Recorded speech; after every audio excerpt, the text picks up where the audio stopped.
Quanto a Salernitana da Itália está disposta a pagar o Corinthians pelo volante Ederson? E como andam as negociações entre Flamengo e Benfica por Everton Cebolinha? No vídeo de hoje do canal do Nicola, trago a resposta sobre esses dois assuntos. Falo também sobre a economia palmeirense na folha salarial entre chegadas e saídas. Tem informação importante no São Paulo em relação ao atacante que fez grande destaque na Copa São Paulo de Juniores. Para completar, quais são os times mais valiosos do futebol brasileiro? Falo também sobre Oscar Romero na mira do Botafogo, além de uma série de outras coisas bem legais.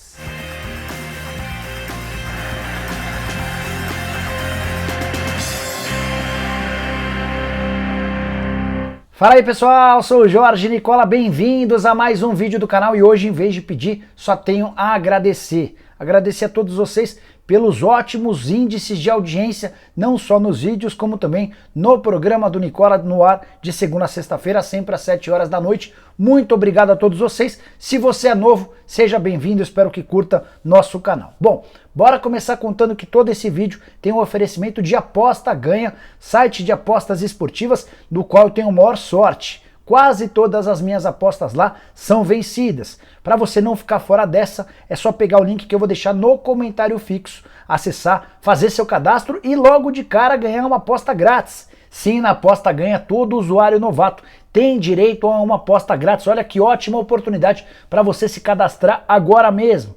Ainda lembrando que na Aposta Ganha você tem a opção do Pix para fazer seus depósitos e as retiradas, tudo online com toda a segurança do mundo. Não fique fora dessa. Bora começar o vídeo com o tradicional giro de notícias e a primeira informação é de Ricardo Goulart. Uma curiosidade, o principal reforço do Santos na temporada deve atuar como um estrangeiro. Mas você deve estar se perguntando, Nicola, ficou louco? Não, calma. O Goulart, enquanto jogador do Guangzhou Evergrande, se naturalizou chinês para poder jogar pela seleção local. E todo mundo que se naturaliza chinês precisa abrir mão, renunciar à sua pátria original. Então, nesse exato momento, o Ricardo Goulart tem no passaporte dele como única nacionalidade a China. Ele precisaria abrir mão do passaporte chinês, renunciar à possibilidade de ser chinês para voltar a ser brasileiro. Esse processo demorará um tempo e o impedirá, por exemplo, de ser convocado pela seleção chinesa. Então, nesse exato momento, o Santos optou por inscrevê-lo como um atleta chinês, por mais maluco que isso possa parecer. Seguindo com o giro de notícias, bora contar que o Casimiro, que é um fenômeno nas redes sociais e também no streaming, chegou a bater 545 mil espectadores simultâneos na noite dessa segunda-feira, lá na Roxinha, durante a transmissão do primeiro episódio da série Neymar, o Caos Perfeito, que está sendo exibido pela Netflix, participação do próprio Neymar durante essa transmissão. Para fechar o giro, quero contar que o André Balada e o Everton Cardoso, os dois novos reforços do Cuiabá, terão salários básicos. O André Balada fechou por algo na casa dos 120 mil reais por mês, enquanto o Everton Cardoso vai faturar 100 mil reais mensais do Cuiabá. Aí você pode estar se perguntando, mas Nicola, você não disse que o Everton ganhava 500 mil reais por mês no Grêmio? Sim. Cuiabá vai arcar com 100 mil e o Grêmio, que é dono dos direitos econômicos do Everton até dezembro, vai continuar bancando 400 mil mensais. Bora falar sobre o Botafogo e a intenção do clube de General Severiano em contratar Oscar Romero, o irmão gêmeo do ex-atacante do Corinthians. Cheguei a falar para vocês alguns dias atrás que o Oscar Romero tem 3 propostas de clubes brasileiros. Na oportunidade, o único clube que eu sabia era o Santos. Negociações com o Peixe acabaram não avançando, como eu contei para vocês no próprio vídeo. E nessa segunda-feira surgiu a notícia de que o Botafogo é o segundo dos 3 clubes interessados. O Botafogo tenta convencer o Oscar Romero a baixar sua pedida para que ele possa se tornar o grande protagonista, o grande reforço do Fogão na volta à primeira divisão. Um dos argumentos usados pelo Freeland, que é o diretor executivo de futebol, é que o Botafogo nesse momento não tem capacidade para grandes investimentos, mas que com a chegada do John Textor, que vai passar a investir daqui a 2 meses, o Botafogo vai ter mais estabilidade financeira e o Oscar Romero pode vir a ganhar mais num futuro não tão distante. Negociações seguem em fase inicial, o Botafogo também tem a intenção de contratar o Elkson, atacante que está livre no mercado, além do Rafael Carioca, jogador que pertence ao Tigres do México.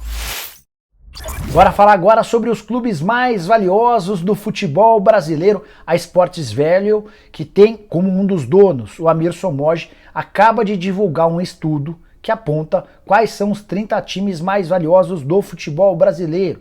E esse estudo se baseia em patrimônio, estádio, ativos como atletas, enfim, uma série de questões. Todos esses números foram retirados desse levantamento e eu pretendo trazer o Amir Somoge ainda nessa semana para bater um papo com vocês no meu programa. Bom, bora começar pelo primeiro lugar, que é do Flamengo, o clube mais valioso do futebol brasileiro, hoje com um valor de mercado de 2,69 bilhões de reais. Palmeiras aparece em segundo com 2,34 bilhões, Corinthians é o terceiro com 2,27 bilhões, o Atlético Mineiro é o quarto, 1,96 bilhão de reais. Durante a live do Nicola dessa segunda-feira, chegaram a me perguntar se nesse valor estaria incluso o novo estádio atleticano e de acordo com o Amir, sim. O estádio, esse valor de 1,96 bilhão já contempla a nova arena do Atlético. Quinto lugar do Atlético Paranaense, para mim a grande surpresa, o Furacão se metendo entre os principais clubes do país com um valor estimado de 1,78 bilhão. Sexto lugar do Internacional, 1,71. O São Paulo também com 1,71 bilhão, aparece na sétima colocação. A diferença entre Inter e São Paulo é bem pequena. O oitavo lugar do Grêmio, que acaba de ser rebaixado para a segunda divisão, 1,5 bilhão de reais. Fluminense em nono com pouco mais de 1 bilhão. O Santos é o décimo com 967 milhões. O Vasco é o 11º, 802 milhões. Red Bull Bragantino, 12ª colocação, 692 milhões de reais. Só uma curiosidade, o Red Bull Bragantino o Red Bull comprou o Bragantino por pouco mais de 40 milhões de reais. Dá uma olhada nas cifras do Red Bull Bragantino nesse momento. Cruzeiro em 13º, 635 milhões. Botafogo 14º, 511 milhões. Dois clubes que acabaram de ser comprados por investidores. O Bahia é o 15º, na sequência aparecem América, Coritiba, Fortaleza, Sport, Atlético Goianiense, Guarani, Ponte Preta, Santa Cruz, Ceará, Náutico, Goiás, Paysandu, Cuiabá, Avaí e Vitória. Para minha surpresa, os times do Ceará e Fortaleza, aparecem mal colocados nesse ranking. E para você, o que mais chamou a atenção, use o espaço para comentários para deixar a sua opinião. Bora falar agora sobre o Flamengo e a negociação difícil por Everton Cebolinha. Contei para vocês nos últimos dias que o Cebolinha já disse sim a possibilidade de atuar por empréstimo no Flamengo. Ele entende que o momento dele no Benfica não é dos melhores e a alternativa de retornar ao Brasil para jogar por um dos melhores clubes da atividade seria bem interessante. Falta a parte principal, um acordo entre o Flamengo e o Benfica. A ideia do rubro-negro é pegar o jogador por empréstimo com opção de compra, algo que já aconteceu nos últimos anos com o Gabigol, com o Pedro, com o Thiago Maia, entre outros atletas. O grande problema é que Benfica e Flamengo não têm uma boa relação. Essa informação me foi confidenciada por um empresário muito participativo nas tratativas entre as partes. Essa pessoa me contou que a relação entre as diretorias é muito ruim. A pessoa completou com a seguinte frase: no amor não vai sair. Só haverá negócio se o Flamengo pagar, fecha aspas.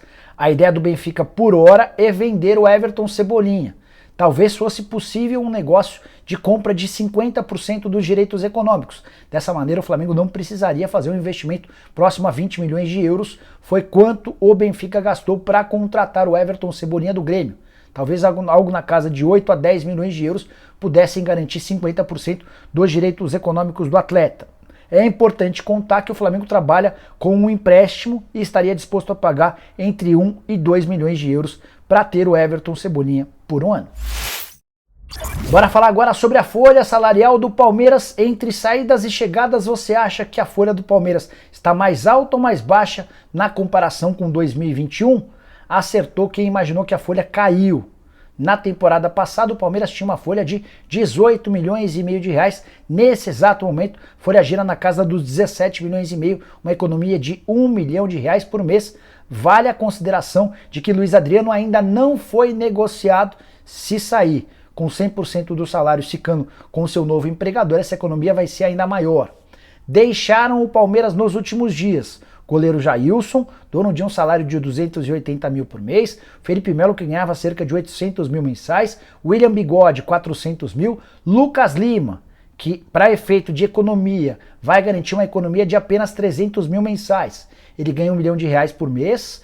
O Palmeiras vai continuar bancando 700 mil mensais e outros 300 mil serão responsabilidade do Fortaleza. Para completar, o Palmeiras também se livrou do Vitor Luiz, R$150 mil mensais, Matheus Fernandes, R$500 mil por mês e Danilo Barbosa, outros R$500 mil mensais. Se você soma esses 7 jogadores, dá para contabilizar que o Palmeiras diminui sua folha em R$3 milhões. O problema é que os 5 novos reforços vão custar aproximadamente R$2 milhões por mês. Eu me refiro a Marcelo Lomba, goleiro que chega para ganhar R$150 mil por mês, ao zagueiro Murilo, dono de um salário de R$500 mil, mesmo os vencimentos de Jailson, novo volante alviverde. O Atuesta, meio-campista, vai embolsar cerca de R$600 mil por mês, enquanto o Rafael Navarro, incluindo salários, direitos de imagem e luvas, vai ficar com R$300 mil mensais.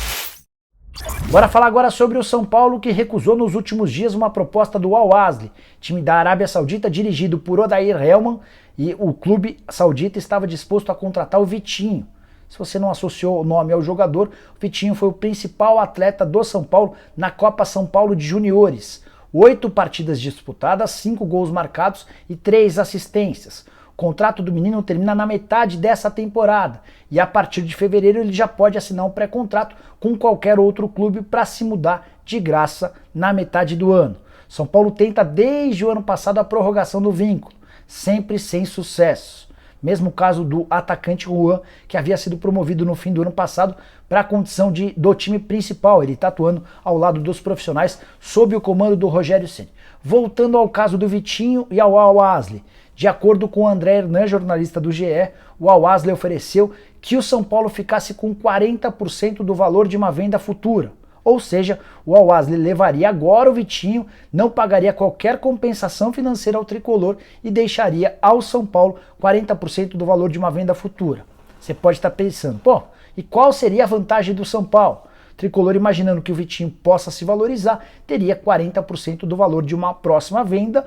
Se o Vitinho não renovar seu contrato e deixar o tricolor de graça em julho, o São Paulo não vai receber absolutamente nada. Mas o tricolor vai preferir correr esse risco e vai ficar com o Vitinho. Essa proposta do Al-Ahly já foi recusada. A ideia é renovar o vínculo dele nas próximas semanas para garantir a permanência do atacante. Se não der certo, Vitinho vai ser liberado e vai ser mais um atleta formado na base, no CT de Cotia, a deixar o São Paulo de graça.